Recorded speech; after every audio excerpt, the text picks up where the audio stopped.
Hey everyone, and welcome back to the channel. Today we're diving deep into one of the most fascinating periods in Westeros history. If you've been watching House of the Dragon and you're excited about the upcoming A Knight of the Seven Kingdoms series, you might be wondering what exactly happened in those roughly 90 years between these two shows. And let me tell you, those 9 decades were absolutely packed with drama, tragedy, political intrigue, and events that shaped the very foundation of the Targaryen dynasty we see in Game of Thrones.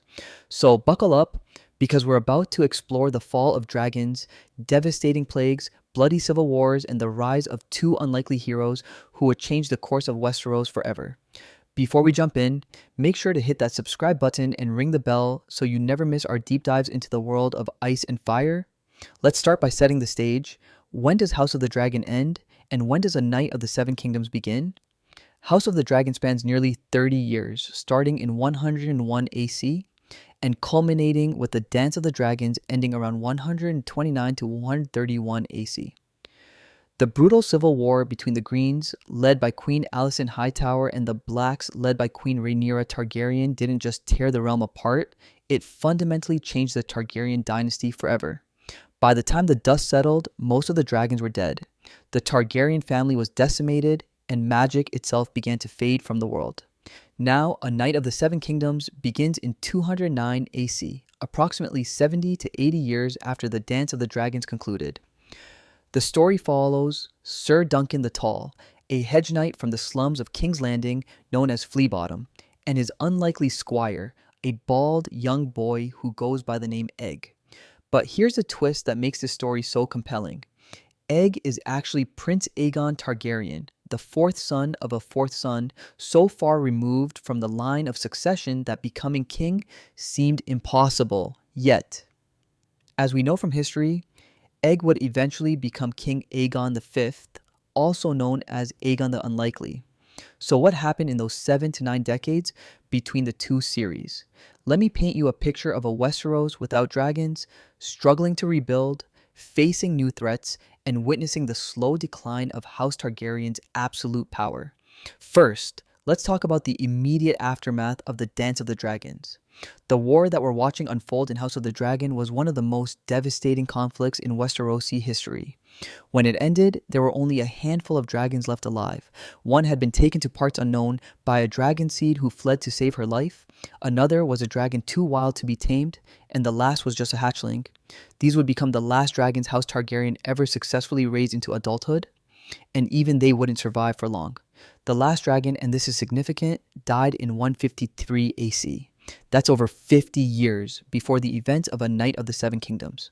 For more than half a century before Dunk and Egg's adventures begin, Westeros has been a world without dragons. Think about what that means. For generations, the Targaryen dynasty had ruled through the threat and power of their dragons. The mere mention of dragonfire was enough to keep rebellious lords in line. But now, that ultimate weapon was gone. The Targaryens would have to learn to rule like any other dynasty, through political alliances, military might, and the strength of their personalities rather than the raw power of their beasts.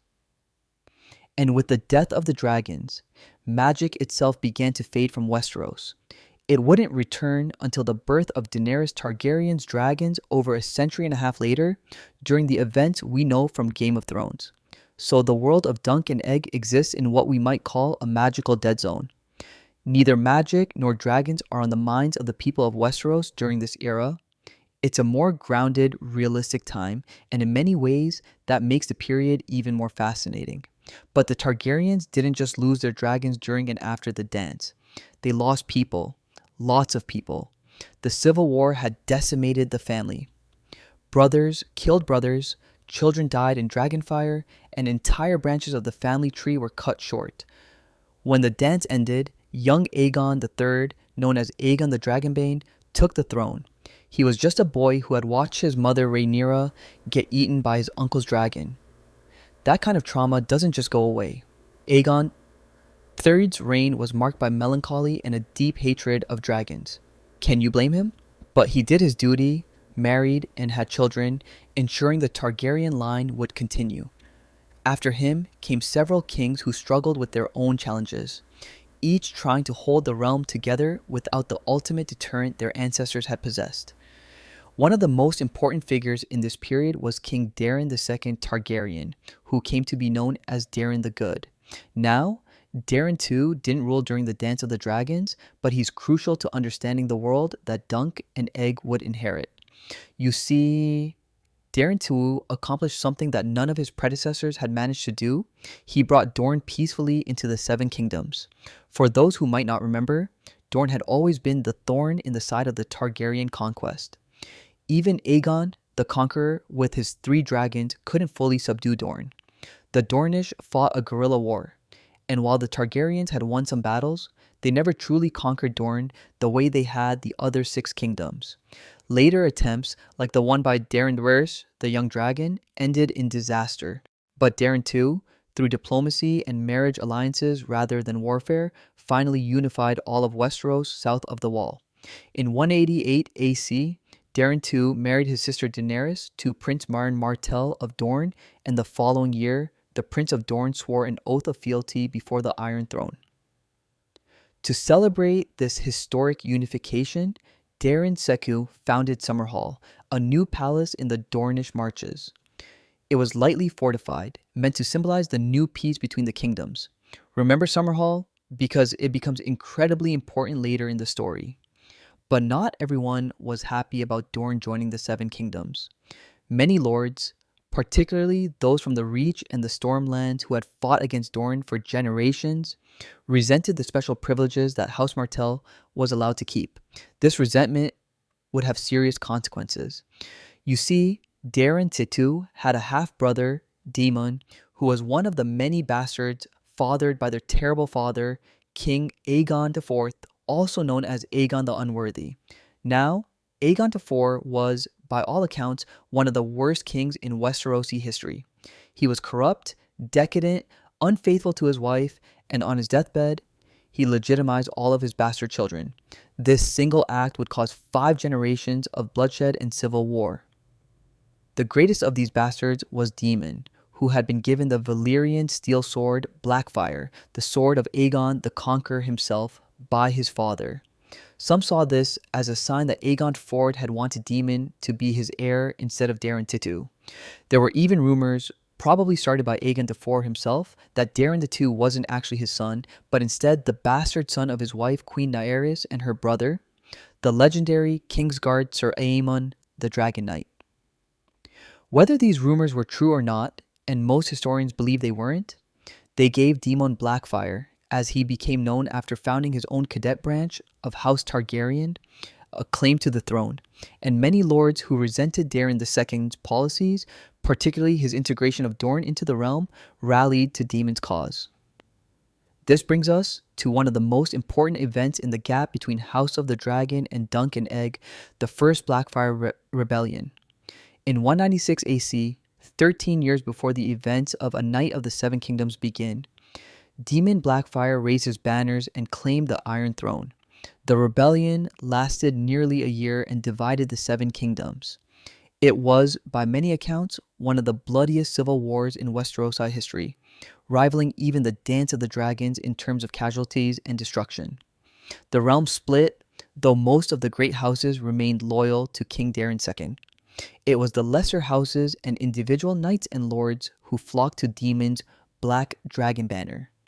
These were men who had grudges against the ruling Targaryens, who resented Dorne's special treatment, or who simply saw an opportunity for advancement if Daemon won. The war culminated in the Battle of the Red Grass Field in late 196 AC. Daemon's army was marching on King's Landing itself when they met the Loyalist forces. The battle was absolutely brutal.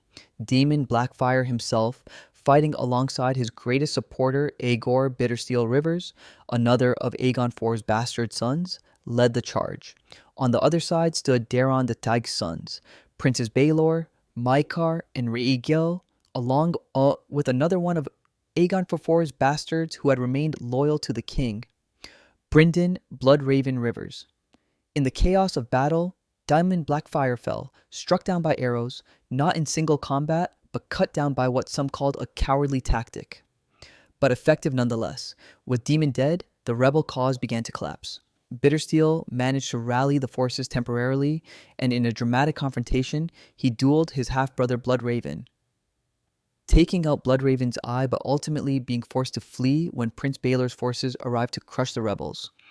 The Battle of the Redgrass Field ended the First Blackfyre Rebellion, but it didn't end the Blackfyre threat.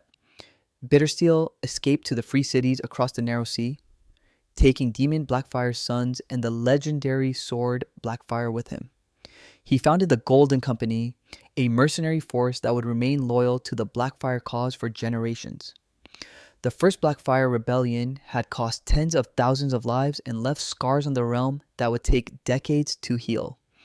But if you thought the Blackfyre Rebellions were over, you'd be very wrong. The resentments and grudges from the first rebellion didn't disappear. They festered, waiting for the right moment to explode again. And they did, multiple times over the next several decades. In fact, there would be 5 Blackfyre Rebellions in total, spread out over the course of more than 60 years. Now, this is where Dunk and Egg enter the picture. In 209 AC, the same year that A Night of the Seven Kingdoms begins, a massive tragedy struck the realm. It started at a tourney at Ashford Meadow. This wasn't just any tourney, it was where the young hedge knight Duncan the Tall first met his future squire Egg. But the tourney ended in disaster when Prince Baelor Breakspear, the beloved heir to the throne and hand of the king, was accidentally killed during a trial by combat involving Sir Duncan. Baelor had been struck by his own brother, Prince Maekar, Egg's father, during the melee. It was a complete accident, but it cost the realm one of its finest princes. Many had seen in Baelor a great man who would have become a great king. His death was a blow to the kingdom that can't be overstated. But then, as if the gods themselves were punishing Westeros for its sins, an even greater tragedy struck. Later that same year, the Great Spring Sickness began to spread across the realm. This plague was devastating beyond measure. Tens of thousands died, with major cities hit the hardest. It was bad in Lannisport, worse in Old Town, but worst of all in King's Landing, where 4 out of every 10 people succumbed to the disease. The plague struck so swiftly that a strong man could wake up healthy in the morning and be dead by evening. The disease didn't discriminate between highborn and low. Among its victims were King Daeron II himself, the king who had brought peace and unified the realm, along with his 2 grandsons, Princes Valar and Mataris, who were the sons of the late Baelor Breakspear. In a matter of months, the entire line of succession through Baelor was wiped out. The new hand of the king, Brynden Bloodraven Rivers, who had been appointed by Daeron's successor, had to take drastic measures to stop the spread of the plague. Bodies were piled 10 feet high in the dragon pit and burned with wildfire. Eventually, when that wasn't enough, Bloodraven ordered bodies burned where they lay, which resulted in a quarter of King's Landing catching fire.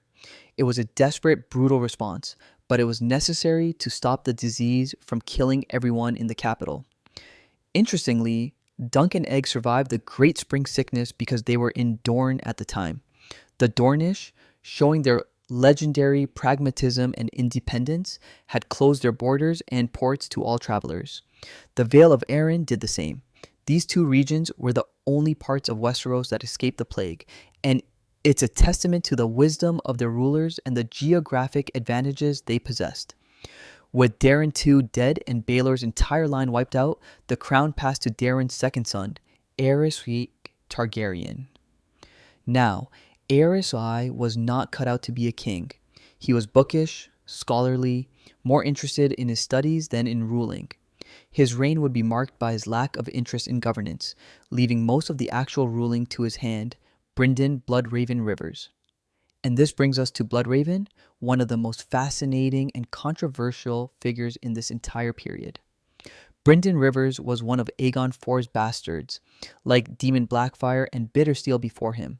But unlike them, Bloodraven remained loyal to the legitimate Targaryen line.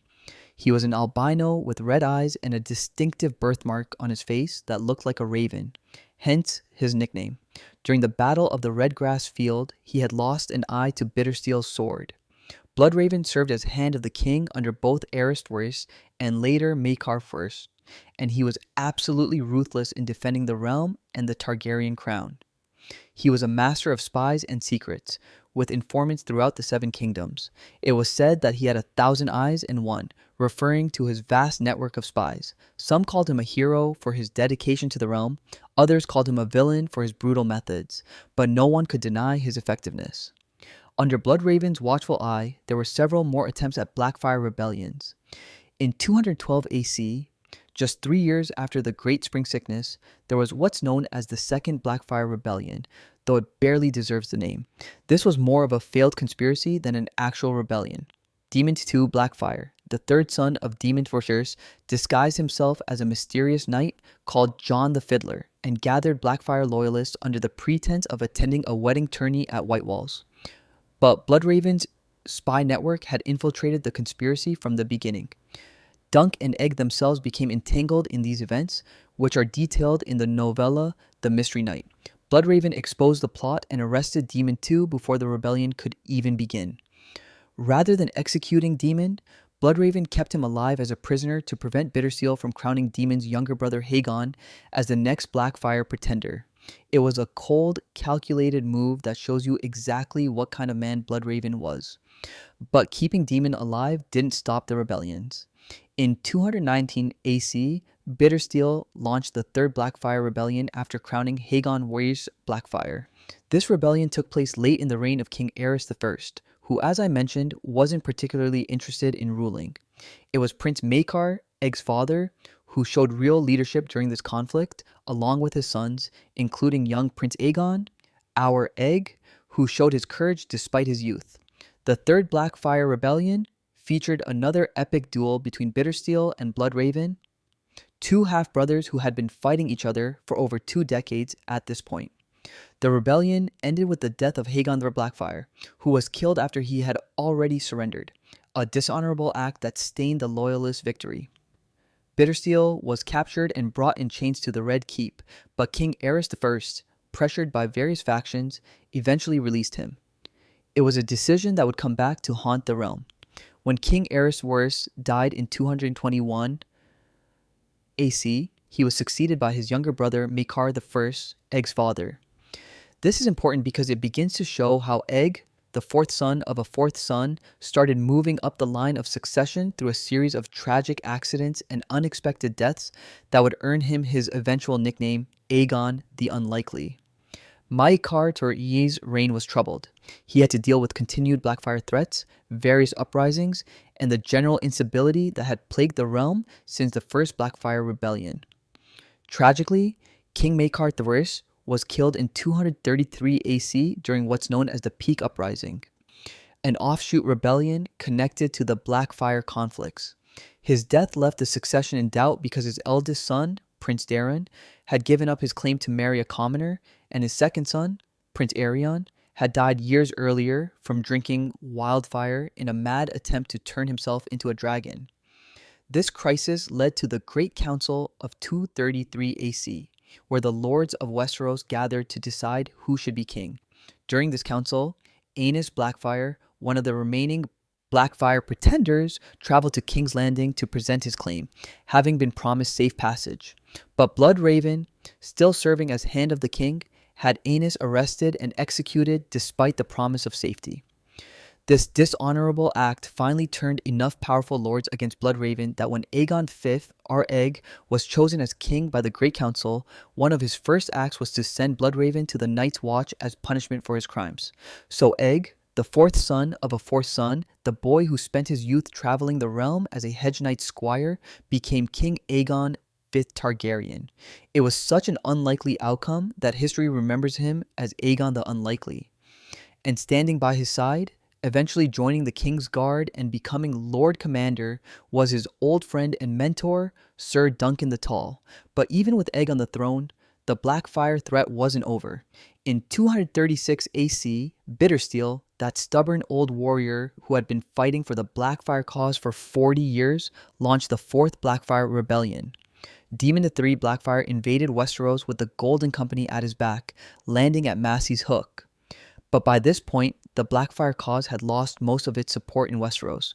To most lords, the Blackfyre seemed like an army of foreign sellswords holding tattered old banners of a failed rebellion that had started 2 generations ago. King Aegon V rode out with his 3 sons to face the rebels. The rebellion ended quickly at the Battle of Wen Waterbridge, where Sir Duncan, the Tall of the King's Guard, personally slew Daemon III Blackfyre in single combat. Bittersteel escaped once more, fleeing back to Essos. He would die a few years later in the disputed lands, still fighting, still dreaming of putting a Blackfyre on the Iron Throne. Even with Bittersteel dead, the Blackfyre cause limped on for another generation. The fifth and final Blackfyre Rebellion came in 260 AC, during the War of the Ninepenny Kings, roughly 24 years before the events of Game of Thrones begin. The last male Blackfyre pretender, Maelys the Monstrous, was killed in combat by a young knight named Barristan Selmy, who would go on to become Barristan the Bold, the legendary Lord Commander of the Kingsguard we meet in Game of Thrones. With Maelys' death, the Blackfyre line ended in males, and the threat that had plagued the realm for 5 generations finally came to an end. Now, I promised we'd talk about Summerhall, and here's where that tragic story comes in. Throughout his reign, King Aegon V, remembering his time traveling among the common people with Dunk, tried to implement reforms to help the small folk and limit the power of the great lords.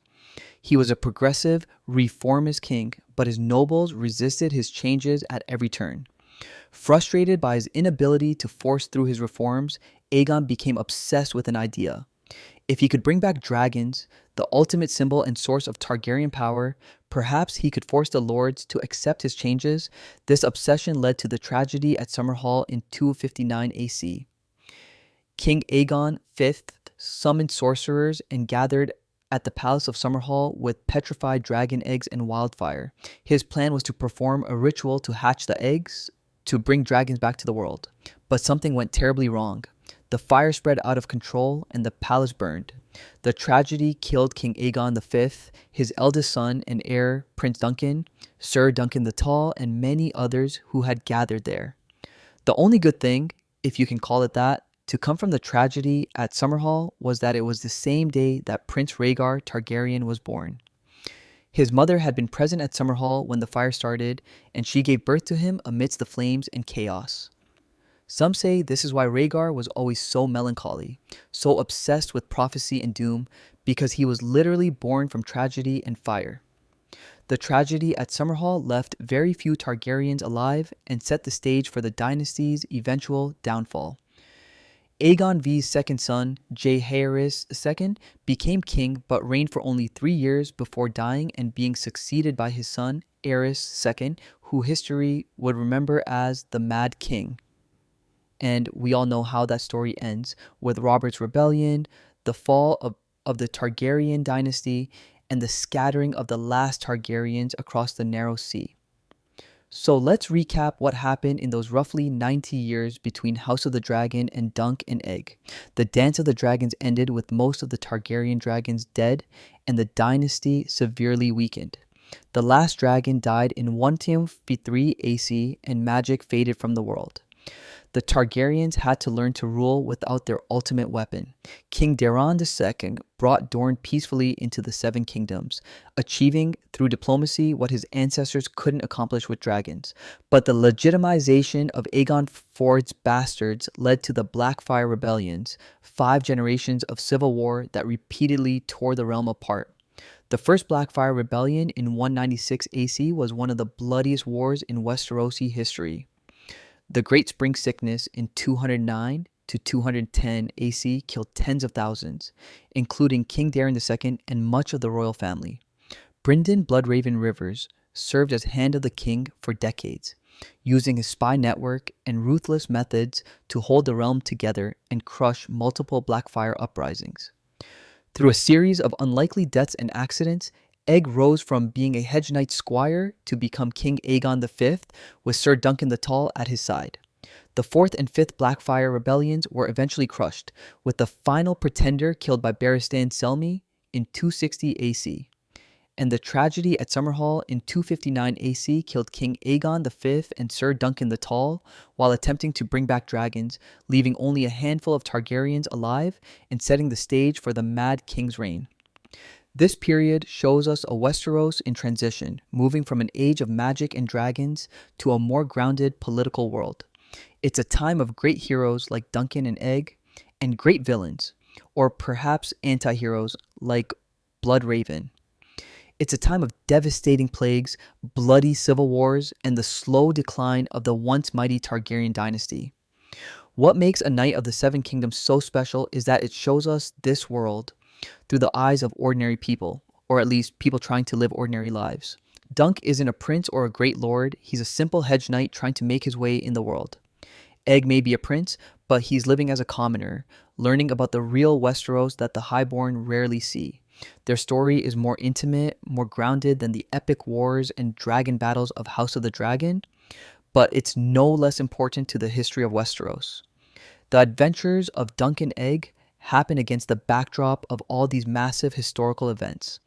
They witness the aftermath of the first Blackfyre Rebellion, they live through the Great Spring Sickness, they help foil the second Blackfyre Rebellion, and they're present for the third. These two unlikely friends, a giant of a knight and a prince pretending to be a commoner, shape the history of their time through small acts of courage and honor rather than through armies and dragons. And that's really what makes this era so fascinating. It's proof that you don't need dragons to tell compelling stories in Westeros. The human drama, the political intrigue, the question of what it means to be a true knight, these themes work just as well, maybe even better, in a world without magic. It's a more relatable Westeros in many ways, one where problems can't be solved by simply unleashing dragonfire on your enemies. As we prepare for A Knight of the Seven Kingdoms to premiere, understanding this historical context makes the story so much richer. We'll be watching the immediate aftermath of the Great Spring Sickness, seeing how the realm is coping with the loss of King Daeron II and the death of the heir Baelor Breakspear. We'll see the seeds of future Blackfyre rebellions being planted. And we'll watch as the most unlikely of friendships between a hedge knight and a prince begins to form, a friendship that will eventually see both men rise to the highest positions in the realm. The gap between House of the Dragon and Dunk and Egg isn't empty space, it's filled with some of the most important and tragic events in Westerosi history.